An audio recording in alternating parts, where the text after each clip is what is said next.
चीन जैसे अपने आसपास के छोटे देशों को डरा कर रखता है, तो वह भारत के साथ भी वैसा ही कर रहा है। इसलिए बॉर्डर पर चीन ने भारत के साथ विवाद बढ़ाया और ये सब करके चीन ने खुद के लिए एक खड्डा खोद लिया।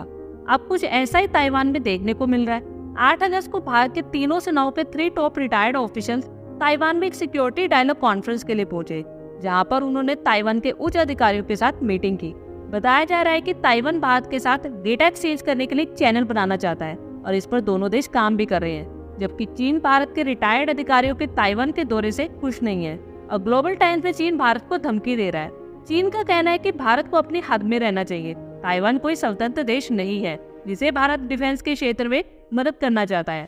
हालांकि हम इस बात को भी नजरअंदाज नहीं कर सकते, लेकिन चीन के धमकाने के बाद भी पिछले कुछ सालों से अमेरिका ताइवान को अपने हथियारों की सप्लाई कर रहा है। ऐसे में भारत ने चीन को जवाब देते हुए ये बात खुलकर कह दी कि ताइवान के साथ अपने संबंधों को लेकर भारत किसी से भी कुछ पूछना जरूरी नहीं समझता, क्योंकि ताइवान एक स्वतंत्र देश है और चीन को इस मानसिकता से बाहर निकलना चाहिए कि उसके आसपास के मौजूद हर देश चीन के अनुसार काम करे।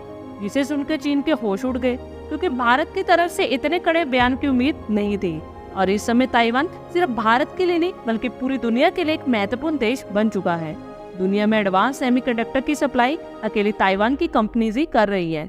ऐसे में अगर इस देश पर कोई भी परेशानी आई तो दुनिया भर में इलेक्ट्रॉनिक्स के दाम अचानक से बढ़ जाएंगे, जिससे हर देश की अर्थव्यवस्था पर बुरा प्रभाव पड़ सकता है।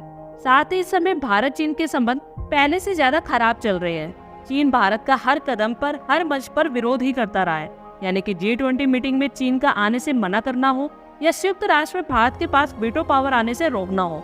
इसलिए ये संबंध कभी भी ठीक नहीं हुए। आई होप आपको हमारी ये वीडियो अच्छी लगी होगी और आगे भी इसी तरह के अपडेट्स के लिए हमारे चैनल को जरूर सब्सक्राइब करें। धन्यवाद।